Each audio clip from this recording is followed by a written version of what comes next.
ហើយហេតុដែលគេមកដេញខ្ញុំហ្នឹងមកពីខ្ញុំទៅក្លុកនៅប្រទាយគេមុនមិនគេដេញវាយខ្ញុំមកដល់ថ្នាក់ហ្នឹងភូមិឡាបឺធីមឡាបឺអត់ក្តៅ ជិះឯកចង់ចិត្តបាក់អាដាវនេះកាប់ចង់ចិត្តខ្ទេចទៀតនេះ ហើយប្រៃវាយគ្នានឹងភិកឯង ចូលមើលដើមឈើអត់មានទៅហត់បុកអាបលាយ៉ាក់នោះងាប់ទេណាហើយពួកអាទន្សាយហ្នឹងវាញ៉ៃញ៉ៃចែ ណូ ពេលហ្នឹងបែកកំណត់មែនតើណៃស្ទួយថៃទៅចេញស្ទួយមនុស្សអស់ហើយលាប់អើយ លេងហែកមកនេះ ចៃហែកហើយខ្ញុំមិនទៅយក enchantment riptide ហ្នឹងយកមកធ្វើតាណាទេព្រោះខ្ញុំមានជើងហើយ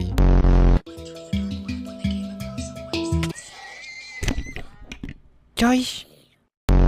ចឹងគ្នាយើងណាមើលវីដេអូបើកបោហាមចុចទូរស័ព្ទពេលហ្នឹងខ្ញុំនៅវក់មើលកណ្ដងគេចុយច្រើនម៉េះងាប់អត់ដឹងខ្លួនទេខ្មោច7ថ្ងៃ